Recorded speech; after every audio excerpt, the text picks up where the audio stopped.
What is up, everybody? My name is Andrew Cady, and welcome to the Winner's Circle. Give you guys just a quick intro. This is where we are going to talk to some amazing top producing loan originators that put up some pretty incredible numbers for the month of April. So join with me and let's dive into this. A little bit about me. My name is Andrew Cady. I have been in the mortgage industry since early 2015.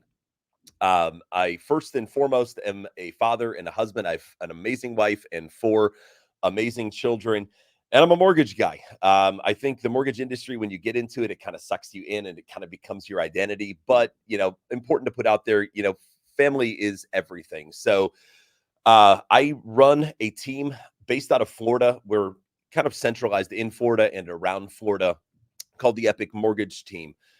Since I've been in the industry, prior to really, running the team and running that side of it, I was multiple years in a row as a top 1% loan originator. I really want to talk real quick about the month of April, because the people we're going to be talking with today, these are April numbers we're talking about. And April was not exactly a wonderful month in the mortgage industry. If you're a loan originator watching this, you know what I'm talking about. April started with interest rates over 7% on April 1st, according to Mortgage News Daily, which I like to just pick one central place to pull a median interest rate from rather than having the argument of Freddie Mac or whatever. Mortgage News Daily put April 1st, mortgage rates started out at about 7.05%. And then early in April 5th, we got that really bad CPI report, the Consumer Price Index, showing that inflation rose higher than expectations. And that bumped interest rates up. Interest rates ended April at 7.51% on the fixed 30-year. It was not an easy month to have those conversations with clients. Anytime you're in the mortgage industry and interest rates start with that 7 handle, it's a challenging market to be in. Obviously, now we're sitting, back down to like 7.1% in May, because we had on May 15th the better than expected CPI report. But despite the fact that we had high interest rates and somewhat of a challenging market in the month of April, here at UMortgage, we had a phenomenal month. We served 686 families. Yes, 686 mortgages closed for just under $240 million. That puts us at about $750 million in closed business, over 2,200 families served in the first 4 months of the year. Those type of numbers aren't put up by thousands and thousands of loan originators.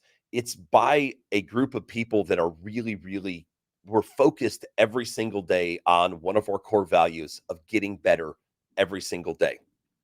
I want to introduce our first guest. This is a gentleman that really needs no introduction. This guy has been named at one point the #1 VA loan originator in the country, and he's putting up some absolute monster numbers.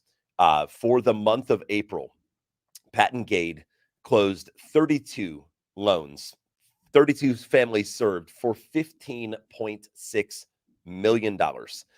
It's an amazing feat. And if you actually want to dive a little deeper, as of today, Patton has closed 100 transactions in 2024, $46 million closed. So let's welcome to the show, Mr. Patton Gade. Hello, sir. How are you this fine day? Man, I am living and loving. How about yourself? I'm just loving life. I need to get my photo swapped out though from marketing now to my new updated new self. We'll get with marketing, make that happen. So yeah, April was a monster month. Was that a career month for you? No, it wasn't a career month. No, you were in 2020, 2021. I mean, yeah, I wasn't. Yeah, those were some career months. That was a career year for sure. I had some months over 20 million back in 2021. So that but it's nice to, especially in this market. I mean, it's good to be getting somewhere close to that. And, I think some of those months are maybe coming up here in the near future. Yeah, I would agree. I think, you say you over 20 million in a month in 2021. And if you're in the loan originating space, what 2021 was. That was it was a free for all. Like you didn't need to prospect. All you had to do was pick your phone up It rang Yeah. all day, every day. To have a over $15 million month when interest rates start the month over 7 and end the month a 0.5% higher, it's a feat. So I want to dive into some questions about what that looks like for you, because to me, you know, results like that, any result you have in life is essentially, it's a culmination of actions or inactions that create results. If you have poor results, it's typically because you didn't take the right actions. If you have great results, the right actions were taken to set that up.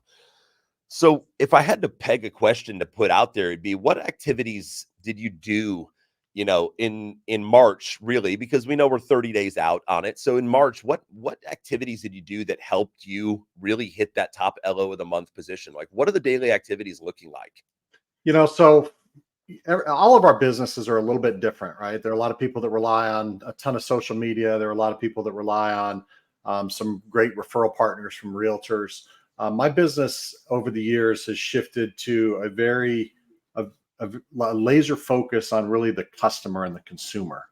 And so, for me, it becomes, well, let me say this. I got a compliment from somebody. He didn't even know he was complimenting me.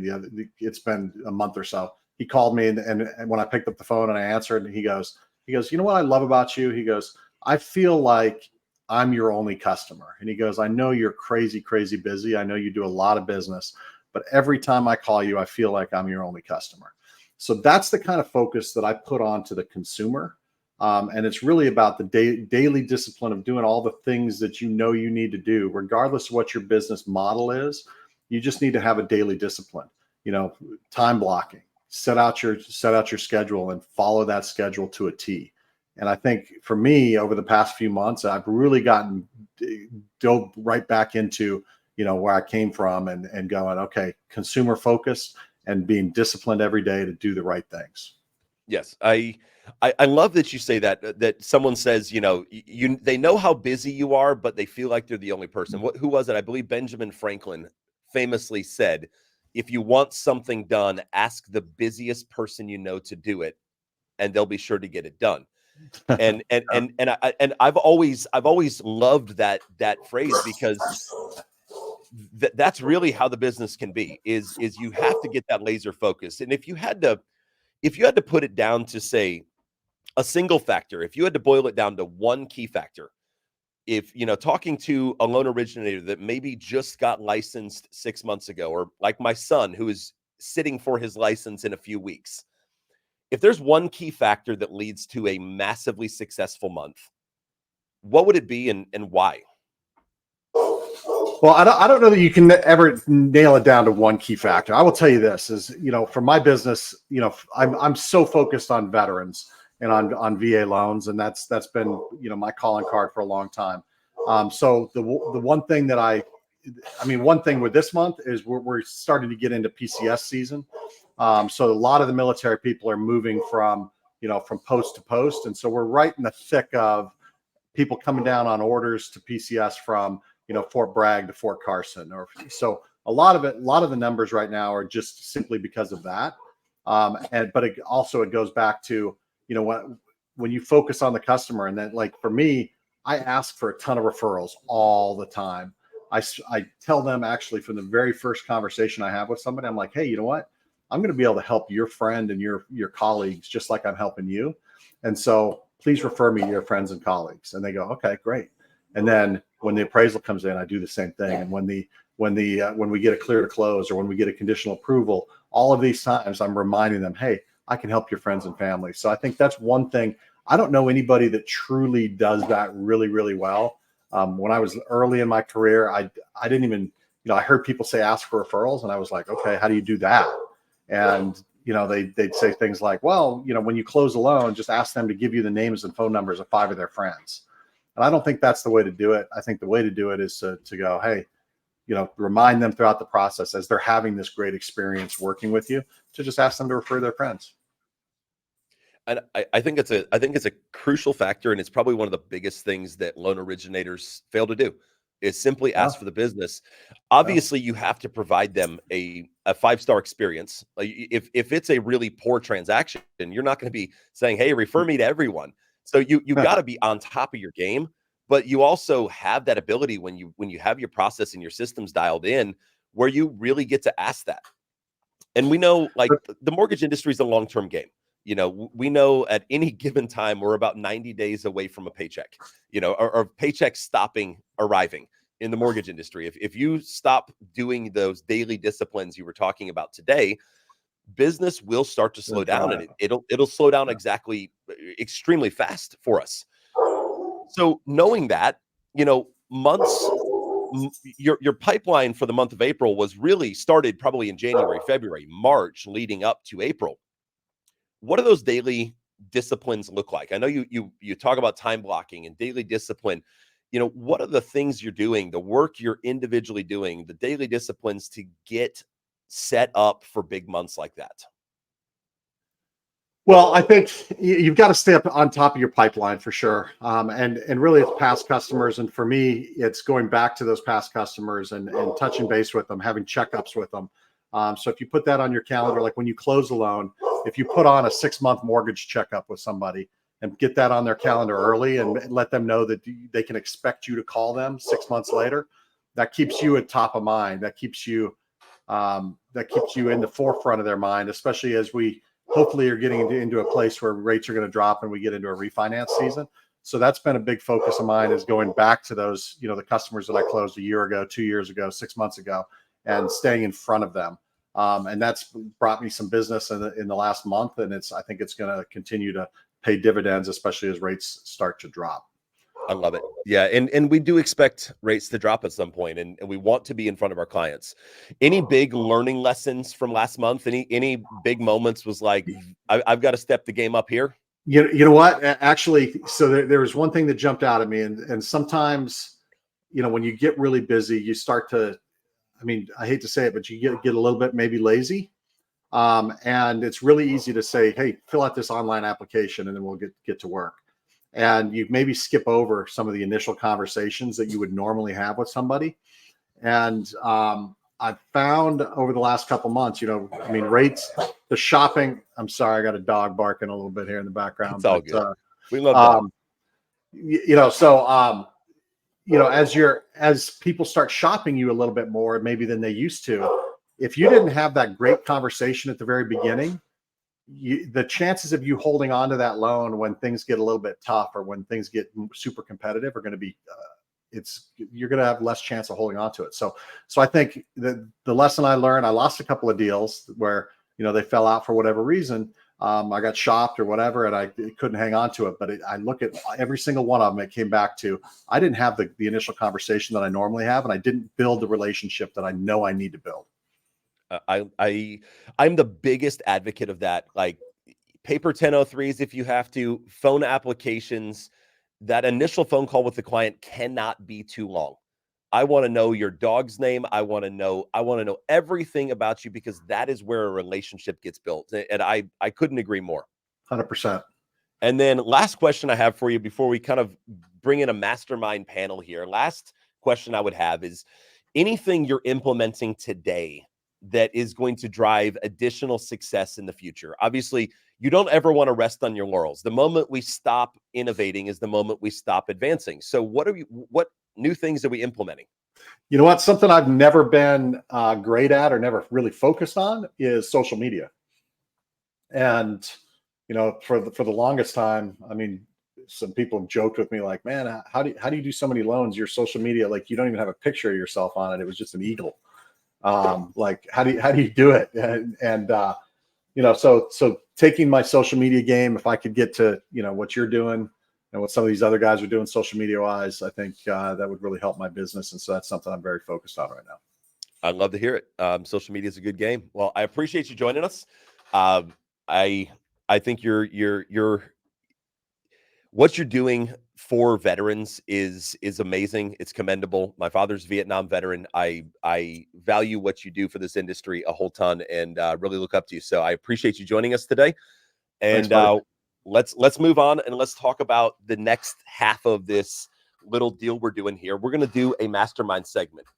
We're going to bring Kahren Oxner, Tyler Hodgson, and Courtney Douglas in. Kahren had a amazing month in April as well. Kahren had eight families served, $3.2 million of closed business. Courtney Douglas, I'm a little partial to Courtney because Courtney works with me here on the Epic Mortgage team. He had an absolute monster month. I'm pretty sure it was a career month. 11 families served, 4.9 million closed. Tyler Hodgson, 19 families served, 6.1 million closed. So let's bring our three guests in and let's have some conversation about what they're doing in the world of social media, because that's kind of where we ended it with Patton. I'd love to keep the social media thoughts going. So welcome, everybody. How we doing? Doing good. Awesome. Good. So I'm just going to start throwing some questions out there for each of you guys, and we'll start Kahren and kind of go around. Kahren, Courtney, Tyler, probably that order. For each of you, April was a successful month. It was a really, really solid month. If you had to nail it down to one thing that really was the pinpoint of that being a successful month, what would that be? You know, it's not a secret. It's consistency. The outcomes that we're experiencing in April are a result of the activities and the action that we took, 60, 90 days before that. And I'd argue that in a market like this, that's, really challenging. I've been doing this almost 24 years, that build up process, that preparation, continually touching base with, your pre-approved clients and your agent partners, building and broadening new relationships, always searching for new opportunities. You can't rest. Like, you really just have to be consistently doing the things that we all know that we need to do every single day. And I think that April, I've had a great first quarter, and I know that's just a result of the consistent action that I took, throughout the holidays and, into January. And a lot of people kind of sit back and take a little break. And I just, kept my foot on the gas. I love it. Courtney, what's your thoughts? There's a wise saying out there that says, keep the main thing the main thing. I think for me, it's kind of like what everyone's saying on here is focusing on what's important, right? Touching my database, following up with my pre-approvals, and making sure that my customers are getting the best experience. I think that last one I just said, the experience has gone a long way for April. Believe it or not, there's two, clients we closed in that month that were transactions that were under contract the previous month. So I think keeping the main thing, focusing on what's important and what's growing, ultimately our business, led to that month there. I love it. Tyler? Yeah, I think if we're talking a little bit about social media, it's like just continuing to be present and visible on social media, and engaging with your audience and your friends on social media. So it's almost harder to do it when you're really busy and you have a really busy month. And as Kahren mentioned, to do the small things, and like part of social media is a big part of our sales activities and our strategies for, I know, all four of us on this call, in addition to, following up with the pre-approvals and the active clients and your referral partners and all the other things you have to do. So I think just kind of being able to balance and manage your day properly and prioritize, like, all those things go such a long way. And like you don't get to this level until you master all of those basics. I love it. And that's, I think that's a key word. You have to master it, and it takes time and it takes effort, and you have some mess ups. You have some days that aren't great, and you have some months that aren't great, but it's like anything. You're not going to go win a World Series the first time you pick up a baseball bat. It takes a lot of practice and a lot of work. So let's talk social media. What are you guys doing? What are we doing on social media then, and how is it impacting your business? Like let's get some talking points for loan originators that might be watching this, saying, what can I do on social media to have an impact on business? What are we doing, Kahren? Honestly, I think so many people wait until they are the masters of it, right? And you can't do that with social media. Like, the first time I ever did a video, I was actually looking back at this the other day, and I cringe at some of the videos that I literally put out there for the world to see. I'm awkward, I'm stuttering, I'm saying a bunch, I'm not really getting my message clearly communicated. But guess what? I still did it. So I took my shot. I didn't wait until I was this perfect video. People don't want that. They want authenticity, and you just have to take action. So if anything, I would encourage you to take action. I do my videos in the car, and it's kind of this funny, like Kahren in the car. And I started doing that because the car was the one place that I felt like I was secure. Nobody could hear me. So if I messed up, I wasn't too embarrassed. So I felt safe there. Started doing social media videos in the car, got better and better as I kind of failed through it, but kept trying. And now I'm really comfortable doing social media. I'm really comfortable sharing messages. And I think I've gotten a lot better because I took action. I love it. Courtney, what's your thoughts? Yeah, I mean, social media is huge. A lot of people don't know. I'm only 24 years old. Believe it or not, social media led to my business growing initially. I went out and, got a Facebook, got an Instagram, and just followed every single real estate professional that was in my area. So if you're listening on here and you don't have your social media up to standards, and when I say standards, I mean just your brand, right? To me, social media, what speaks to it is your brand, right? What are you about? Not only just your business, but family life. What do you like to do on your time? Because if you go on my social media, you'll see I'm always traveling. So I think, social media to me is not only brand, but it says who you're about. And believe it or not, your referral partners, your clients, they're looking at it. They're going on there. When you talk to a client for the first time, they're probably going through their phone, looking you up on social media, because realistically speaking, everyone's on it. So social media is huge. Keep it, I would say, on your end, how can you look apart to the rest of the professionals in our industry? If you look at like Andrew was saying, and Patton was saying earlier, a lot of the professionals in our industry don't use social media, right? So if you're using it and you're doing it at a high level, you're going to stick out. I love it. Tyler? All right, this was awesome because this wasn't even scripted, but I kind of have 3 important pieces of social media, and Kahren and Courtney hit the first 2. So Kahren was talking about creating content, so obviously you got to create content. Courtney was talking about the audience, and he just added every real estate professional he could. He made as many friends as he could, joining groups, everything local. You have to build an audience. Otherwise, your content is going to nobody if you have no audience. And then my third piece, so I'll talk about that one, is engagement. And so you can't just be the person who posts and ghosts.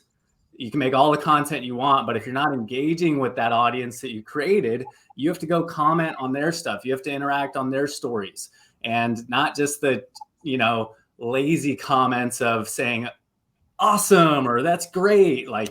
I encourage my LOs and my team, ask questions on comments, really read their post and find something cool about it to mention in the comment. You'll get a lot better interaction and response from that person. And it helps you develop a relationship with these people that you may have never even met in real life. So taking the time to I'm very strategic in logging onto social media, going and commenting on certain people's posts. I'm looking at past clients and referral partners and people on my team, and I'm going and I'm engaging on their stuff because that, helps develop a relationship. You're dead right. And we live in a society that is triple Instagram filter on everything. And I think the society today is just craving people to be genuine, people be who they are. Like Courtney said, if you travel a lot, post your travel photos. It kind of blew my mind. I was in Nashville over the weekend with my wife, walking down the street, and this guy comes up to me and he says, "Are you Andrew, the mortgage guy?" And I said, "Yeah, why?" He said, "I've followed you for 5 years on Facebook." He said, "You have awesome content. I'm a realtor in Fort Lauderdale. I want to, can we set up a time to meet?" That's so cool. And when you start to see that type of stuff happen, that doesn't happen just by just posting a bunch of content, like Tyler said. So you got to be genuine. So let's talk about being genuine. What are we doing that promotes us being us, our real authentic selves? Kahren, what are we doing to keep it really authentic? Like Kahren in the car type stuff.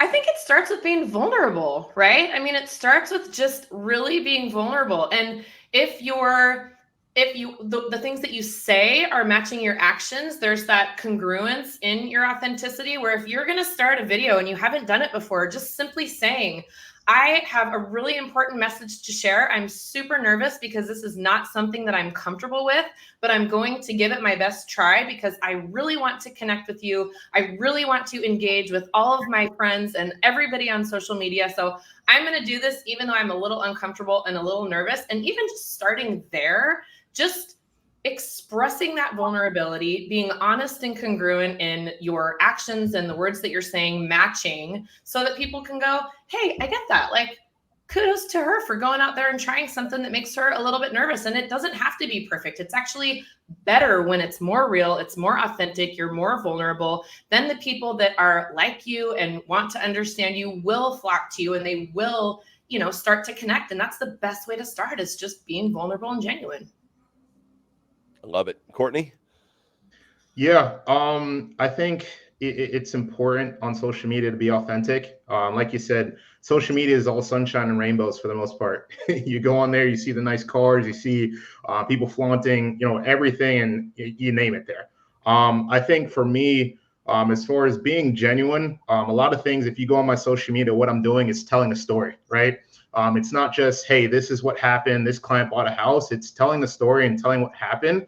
And I think, you know, ultimately, while doing that, it's not only being genuine, it's also being relatable, right? People want people they relate to. That's how people see eye to eye. And ultimately, you know, yeah, it's social media, but realistically speaking, if you're looking to grow a business, anyone and everyone can be your customer. So being genuine helps you out as far as sticking out compared to everyone else. That's just, you know, being, hey, I do loans, you know, this person just bought a house. This was my volume this month. So I think painting a story will help you being genuine, but also be very relatable too. Love it. Tyler? Yeah, the other piece about authenticity to me comes back to like the social media algorithms. So, you know, it's not about chasing the algorithm to try to go viral. If you post your authentic, genuine self, that is going to display your content to people. Like, social media is smart.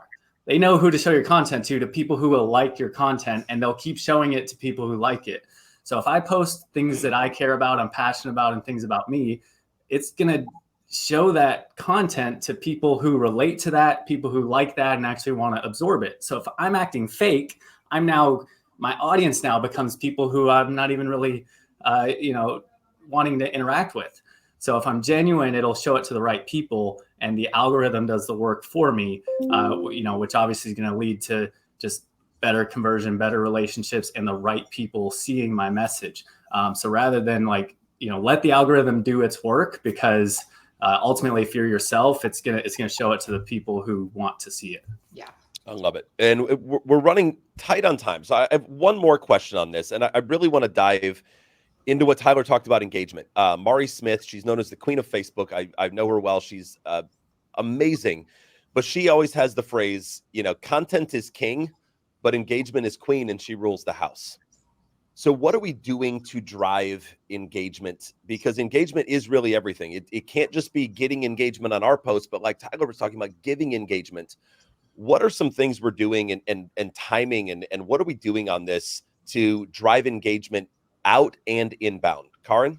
That's exactly it. I mean, Tyler nailed it earlier when he said just being interested in other people, right? I mean, if we go out there and we ask questions and we comment and we engage, and then guess what? When we see them in the real world, because we should also do that too, then we can go and say, hey, I love those pictures of your daughter's birthday party that you posted last weekend. Like, that looked awesome. How's she doing? So it's really just being interested in others and showing that interest, and then letting that engagement then flow back to you in a really important way. And then using that then in the real world. So you just take all of that knowledge that you gain. People love that. They appreciate it. They're putting it on social media because they're either proud of it, or it's something that they accomplished, or something that they're really happy about. Sometimes people share their challenges, which I think is really important and impactful too. And it's a social network. So if we're using it in that way, engaging with people meaningfully, asking questions about their life, and then using that in the real world so that we can continue to build relationships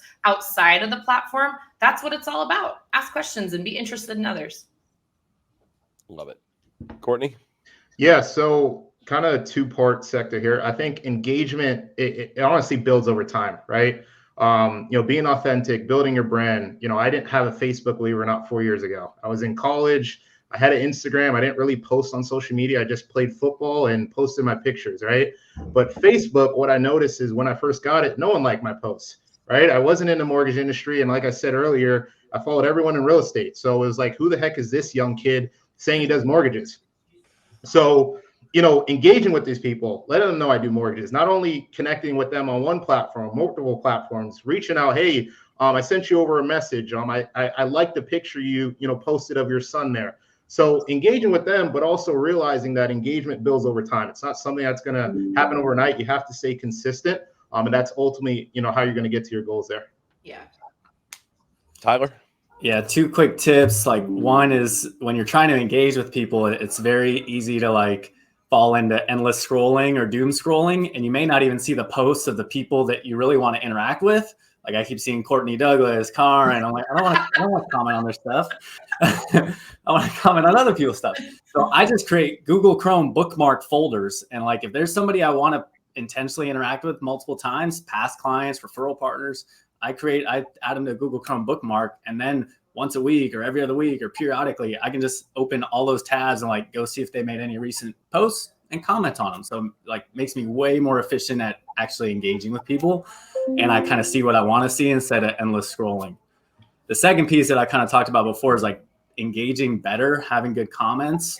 And a good example of this was I shared a post about my best friend, who's my loan partner. He got an award at our company summit. And I shared a post about him and said, hey, he's been my best friend forever. And congrats on this award. Well deserved. Like, here's all the things we've done together, growing up, from playing sports together, video games, driving together, all these things, roommates. And all the people comment on this post, congrats, JP, you're awesome, congrats. And one person posted, oh my God, Tyler, I didn't know you used to play video games.